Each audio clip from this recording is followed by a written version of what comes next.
Good morning everyone, this is doctor Mohit Arora और आज अपने बात कर रहे हैं 8वीं चैप्टर की। ठीक है, 7 चैप्टर पढ़े हो गए, 8वां पार्ट है ये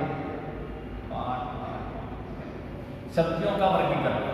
ठीक है, सब्जियों का वर्गीकरण आज अपने को करना है, ये टोटल वर्गीकरण है इसका।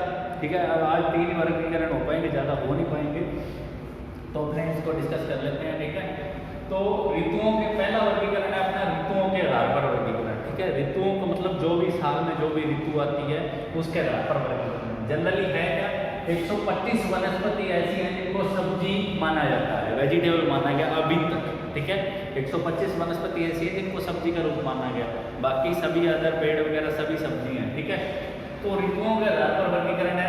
ठीक है, तो 3 ऋतु होती हैं साल के अंदर, हमारी 3 ऋतु है। कौन कौन सी हैं स्टूडेंट? वर्षा ऋतु, रबी की सब्जी, जायद की सब्जी। ठीक है, वर्षा ऋतु, रबी की सब्जी और जायद की सब्जी। ठीक है, वर्षा ऋतु के अंदर क्या क्या है? जून से सितंबर तक फसलें बोई जाती हैं। जून से सितंबर तक फसलें बोई जाती हैं। इसके अंदर स्टूडेंट टमाटर, गवार, लौकी, खीरा, करेला और भिंडी, ये चीजें आती हैं। टमाटर, गवार, लौकी, खीरा और करेला और भिंडी। ठीक है, ये सब्जियां कब बोई जाती है स्टूडेंट? ये जून से सितंबर के बीच बोई जाती है, जब भी खरीफ की फसलें अपने बोते हैं। ठीक है, उसके बाद आ जाता है रबी की सब्जियां। अभी अपने रबी की फसलें बोई हुई। ठीक है, रबी की सब्जियां जो अक्टूबर से फरवरी के बीच अपने बोते हैं। सब्जियों की बात हो रही है स्टूडेंट, जो रबी की फसलें हैं जैसे सरसों है वो 15 नवंबर तक लास्ट है। ठीक है, अक्टूबर सितंबर से 15 नवंबर, अक्टूबर लास्ट या नवंबर के 15 दिन तक लास्ट है। लेकिन सब्जियां अक्टूबर से फरवरी तक बोते हैं। इसके अंदर आपकी फूलगोभी आ जाती है, प्याज, टमाटर, मूली और पत्ता गोभी। ठीक है, ये रबी की सब्जी है स्टूडेंट। तीसरा है अपना जायद की सब्जियां। ठीक है, जायद की सब्जियां, जायद के अंदर स्टूडेंट ये सब्जियां क्या मार्च से मई के बीच में अपने बोते हैं। ठीक है, मार्च से मई के बीच में इन सब्जियों को लगाएंगे। इनके उदाहरण है लौकी, भिंडी, खरबूजा और टिंडा। लौकी, भिंडी, खरबूजा और टिंडा, इन सब्जियों को अपने लगाते हैं जायद की सब्जियों के अंदर। ठीक है, तो जायद की सब्जियां अपने लगाते हैं। सेकेंड है उपयोगी भाग के आधार पर वर्गीकरण। ठीक है, उपयोगी भाग के आधार पर आप वर्गीकरण अपने करेंगे। पहला है जड़ वाली सब्जियां। जड़ वाली सब्जियों की अपने बात करेंगे स्टूडेंट। जड़ वाली सब्जियों के अंदर मूली, गाजर और चुकंदर। ठीक है, मूली, गाजर और चुकंदर है, ये क्या जड़ वाली फसलें हैं, मतलब ये जमीन के नीचे गहराई तक इनकी जड़ जाती है। ठीक है, गहराई तक इनकी जड़ चली जाती है। सेकंड है आपका कंद वाली फसलें। कंद का मतलब होता है ट्यूबर। कंद वाली सब्जियां कौन कौन सी हैं? आलू और शकरकंद जो है कंद वाली सब्जियां। ठीक है, आलू और शकरकंद क्या है? कंद वाली सब्जियां हैं। तीसरा है स्टूडेंट आपका बल्ब वाली सब्जियां। ऐसी सब्जियां जो बल्ब वाले टाइप में हो, जैसे प्याज और लहसुन जो है बल्ब टाइप की सब्जियां हैं, प्याज और लहसुन। फोर्थ है आपका तने व पत्ते वाली सब्जियां। तने व पत्ते वाली सब्जियां कौन सी है स्टूडेंट? पालक, पत्ता गोभी, धनिया। ये क्या है? पत्तेदार सब्जियां हैं। पालक, पत्ता गोभी और धनिया क्या है? तने वाली सब्जियां हैं स्टूडेंट। नेक्स्ट है फूल वाली सब्जियां। फूल वाली सब्जियां फूलगोभी और ब्रोकोली। ठीक है, फूलगोभी और ब्रोकोली क्या है? फूल वाली सब्जियां हैं स्टूडेंट। नेक्स्ट है फल वाली सब्जियां। फल वाली सब्जियां कौन सी हैं? टमाटर, बैंगन, भिंडी, लौकी और गवार। इनको एक्चुअल में फल माना जाता है, फल वाली सब्जी माना जाता है। टमाटर को, बैंगन को, भिंडी को, लौकी को और गवार को। ठीक है, याद रहेगा। अगर पेपर में जो सवाल आता है, पेपर में जनरली पूछा जाता है टमाटर और बैंगन। कंपटीशन में ज़्यादातर इनका पूछा जाता है कौन सी फसल को फल वाली सब्जी माना जाता है, कौन सी सब्जी को फल वाली सब्जियां, या कोई 2 फल वाली सब्जियों के नाम लिखो, तो टमाटर और बैंगन जनरली इनको माना जाता है। ठीक है, नेक्स्ट आता है बीज वाली सब्जियां।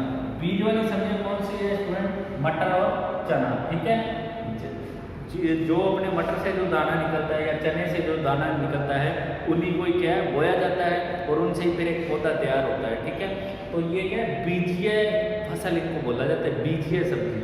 ठीक है, इनके बीजों को ही खाने वाला भाग भी बीज ही होता है, बीज वाला पार्ट ही अपने खाते हैं और उसी को बोया जाता है मटर और चना। ठीक है स्टूडेंट्स।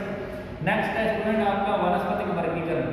वानस्पतिक वर्गीकरण देखो स्टूडेंट, तुम्हारी सारणी दी हुई है एक, तो सारणी के अंदर सभी नहीं करनी है, कुछ एक ग्रुप की करनी है, जैसे एलिएसी है।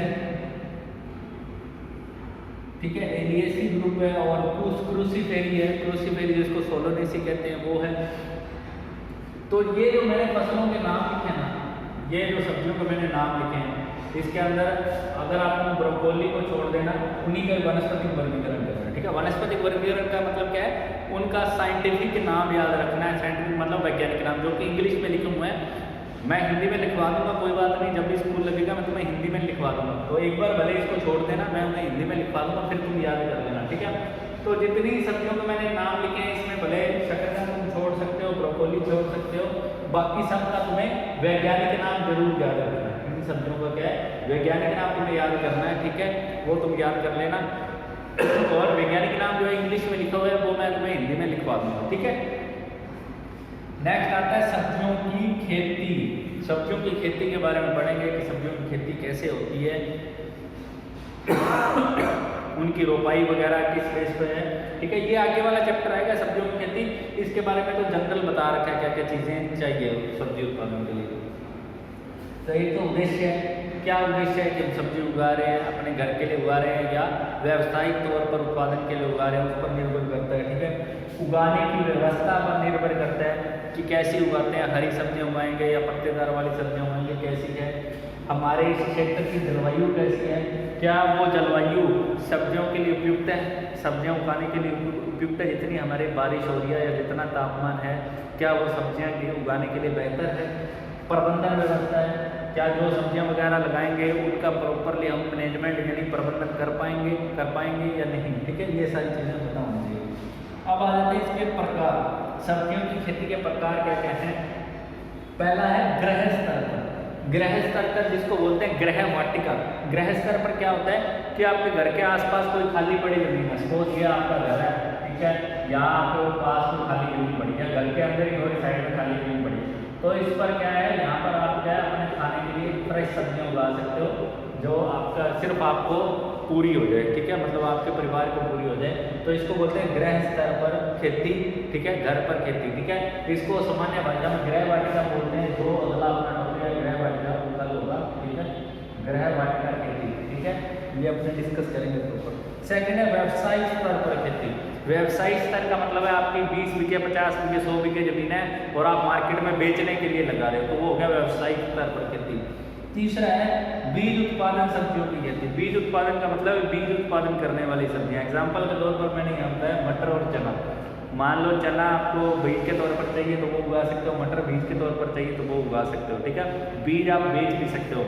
मान लो किसी बीज की बाजार के अंदर बहुत ज़्यादा डिमांड है तो वो फसल लगाकर उसके बीज निकाल के बेच सकते हो बाजार में, कोई दिक्कत नहीं है।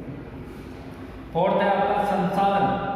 ठीक है, संसाधनों स्तर पर सब्जियों की खेती। संसाधन का मतलब है कि आपके पास सारी चीज़ें हैं। ठीक है, आपके पास खेती लायक, आपके पास सब्जियों की खेती लायक पानी भी है, ट्रांसपोर्टेशन फैसिलिटी भी है, आपके पास साधन भी है, सारी चीज़ें हैं जिससे सब्जियों की खेती आराम से हो सकती है, तो भी आप सब्जियों की खेती कर सकते हो। ठीक है, व्यावसायिक स्तर पर जो आपने खेती बताया वो दो तरह की, मार्केट गार्डनिंग है, ट्रक गार्डनिंग है। मार्केट गार्डनिंग का मतलब क्या होगा कि घर के पास मार्केट है, आसपास जो 10-20 किलोमीटर एरिया में जो मार्केट है उसके अंदर आप अपनी सब्जियां जाकर बेच सकते हो मंडी में। ठीक है, ट्रक गार्डनिंग का मतलब है आप दूर दराज क्षेत्रों में अपनी सब्जी भेजने जाते हो ट्रक के द्वारा, तो उसको बोलेंगे ट्रक गार्डनिंग। आप उगाओगे और ट्रक के द्वारा दूसरी जगह दूसरे साधनों पर दूसरी जगह पहुँच जाएंगे। ठीक है, तो उसको बोलते हैं ट्रक गार्डनिंग। फिफ्थ आता है बेमौसम सब्जियों की खेती।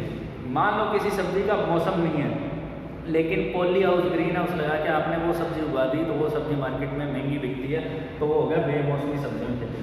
सिक्स्थ है तैरते सब्जी उद्यान। ये वहाँ होता है जहाँ पर पानी की अधिकता है या बाढ़ वगैरह ज़्यादा आती है, जैसे कश्मीर की डल झील है, तो वहाँ पर क्या अगर तैरते उद्यान है तो मतलब मटकों के अंदर या फिर कोई बाल्टियों वगैरह के अंदर तुम खेती कर सकते हो। ठीक है, 7 है प्रदर्शनी के लिए सब्जियों की खेती। कोइयों को शौक होता है प्रदर्शनी के लिए, जैसे अपने कृषि विज्ञान केंद्र के अंदर मेला लगता है कि किसी कोई इतनी बड़ी मूली लाया है, कोई इतनी बड़ी गाजर लाया है, तो वो प्रतियोगिताओं में भाग लेने के लिए क्या शौक से भी सब्जियां उगाते हैं कि हम अपनी प्रदर्शनी के अंदर अपनी सब्जियां उगा सकें कि देखो हमने ये सब्जियां उगाई है। या कोई कंपनी है वो अपना प्रचार करना चाहती है, वो कहती है कि हमारे जो लौकी है या गाजर है उसका साइज बड़ा है, तो वो भी क्या है उगा कर क्या है किसानों से उगवा लेती है और फिर वो प्रदर्शनी में वो लगाती है। ठीक है स्टूडेंट, तो ये सारी चीज़ें हैं प्रदर्शनी के लिए सब्जियों की खेती।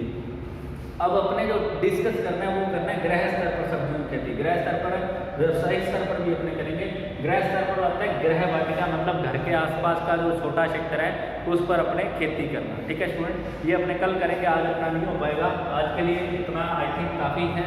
ठीक है, अगर इसमें आपको कोई भी प्रॉब्लम हो तो आप कमेंट कर देना, मैं आपको उसका जवाब ज़रूर दूँगा। ओके स्टूडेंट, तो thank you everyone, stay home stay safe.